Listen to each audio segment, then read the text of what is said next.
It's good to see, man. So I'm trying to think. Last time you guys were here was Louder Than Life. That sounds right. Yeah. I was just saying to somebody, I can't remember ever playing Louisville because we always do Louder Than Life, and they don't let us play a show anywhere near here. Yeah. So we never play here. Yeah. Except for Louder Than Life. Yeah. And it's always one of those things too where, like, I mean, they have so many people that are on the lineup every year, and it's like, so like people will always complain to me and they'll be like, we never get any bands. I'm like, yeah, we do, just all at once. Yeah, exactly. Yeah. But it's nice that you actually get to, play somewhere else. It's not, the festival stage. I mean, it's obviously it's a different atmosphere and everything, but, being able to be out with, a band like 311, like how much is it, a different vibe for, being that direct support versus, your own headlining shows, like, trying to essentially win over a lot of people. Right? It's good. It's like a different flavor of the job. Yeah. It's good. Like the festival is a completely different thing. A support show is a completely different thing, and a headline show is a completely different thing. I would say that the support show like this is probably the least pressure. Yeah. So they're usually like the most casual, fun shows. Yeah. Because like everything's the same way. It's a routine. Every show feels the same. It's not random. It isn't the amount of people that you'd get at a festival. It isn't like an absurd amount of people where something crazy could happen, which is fun, but it's a little bit more pressure. Yeah. Whereas this is just cool. There's catering backstage. We're fed. We're happy. It's good. Yeah. Everybody ends up, like you said, it's a happy feeling. And, yes.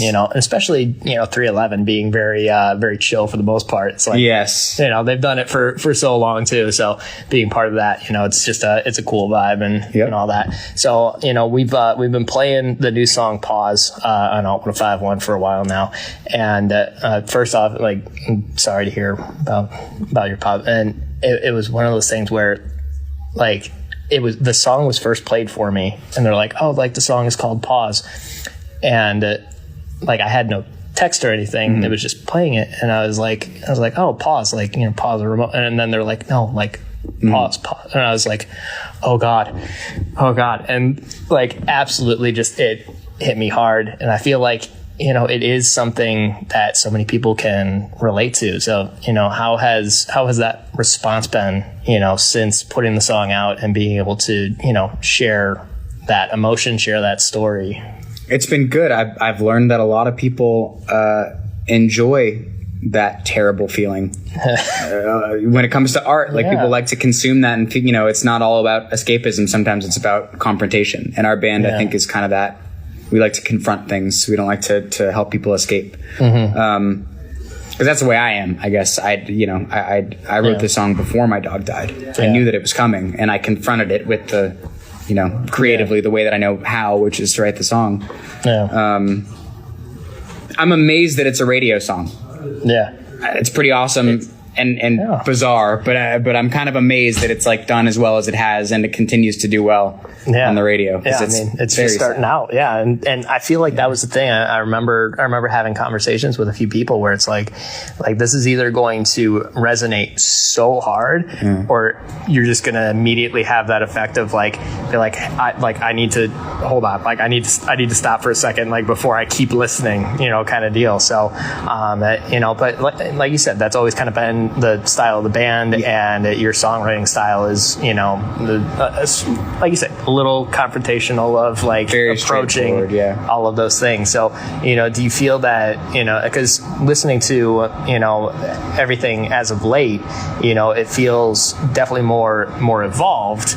So how has that process kind of changed for you, since going back early days to where you are now? The process hasn't changed. I mean, other than I'm sober now.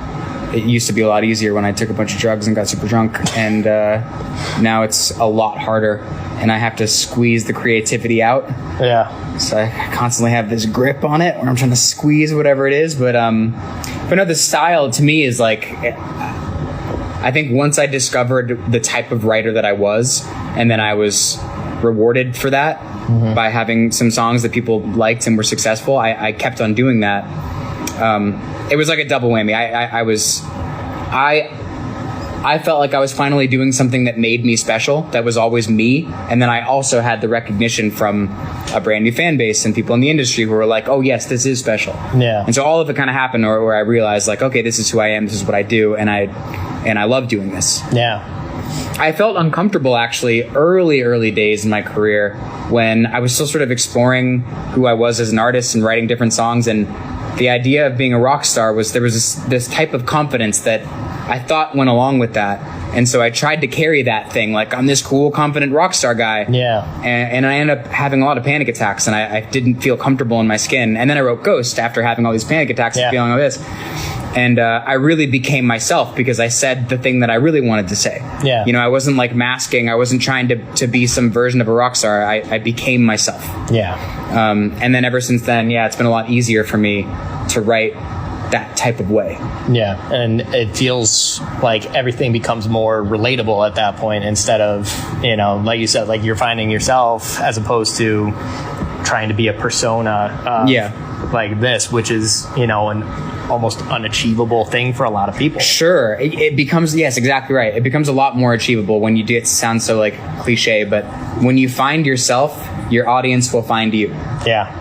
It's kind of true. Like if you don't find yourself, then it's kind of a toss up. Like maybe you'll do something that's cool, that's trendy, that you know gets an audience. But if you figure out who you are and you're able to just put that on display for people, your audience will find you. Yeah, and you're like a magnet for them. Yeah, they evolve with you too. Yeah, I mean, like you said, like I hope. You know, yeah. Well, you look at songs like Ghost, you know, with writing that after dealing with having panic attacks. You look at a song like 30, where it's like, okay, like I'm out of my 20s now. Like I'm no longer invincible at this point. Like this is reality. And then, moving forward with something very relatable like Paws. Like, so it feels like, the listener is able to, take that journey with you. So it's really cool to see that progression, over the years that, we've been playing you guys on the radio and seeing you guys out here. So one of the things that I like to ask, and I feel like I've asked you before, and now I'm curious whether or not it's going to change.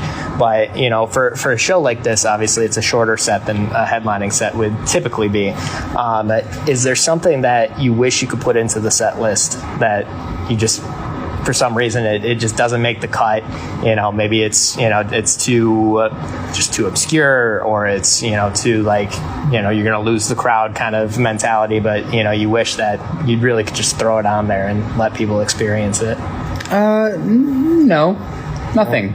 Because I know that there's going to be a headline show coming up where we'll be able to play everything. Honestly, I've been having issues with my voice. And so there's a lot of songs I wish that I could sing right now, but I don't feel confident. And I know I'm not capable of yet. So I'm like, we'll hold off on that one. Okay. When the voice is able to heal to the right place, then maybe we'll pull that one out. Yeah.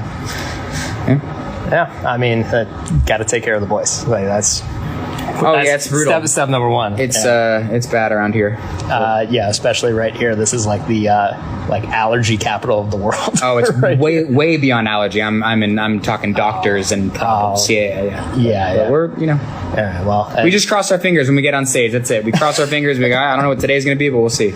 Yeah. Well, we can shut up then, and I'll let you kind of rest the voice. You're just like it. You're like shut up, please. No, but it's all good. I appreciate you taking some time to hang and everything, and hopefully we'll keep having you back in Louisville, a little more regularly, whether it's the festivals or shows like this. If Louder Than Life doesn't book us, I'm sure we'll book shows here. It's always great. As long as they do, I don't think they'll let us. But at least you'll be here. Yeah. So it's still an opportunity for everybody to party with you guys. So I appreciate you taking time. Absolutely. Always.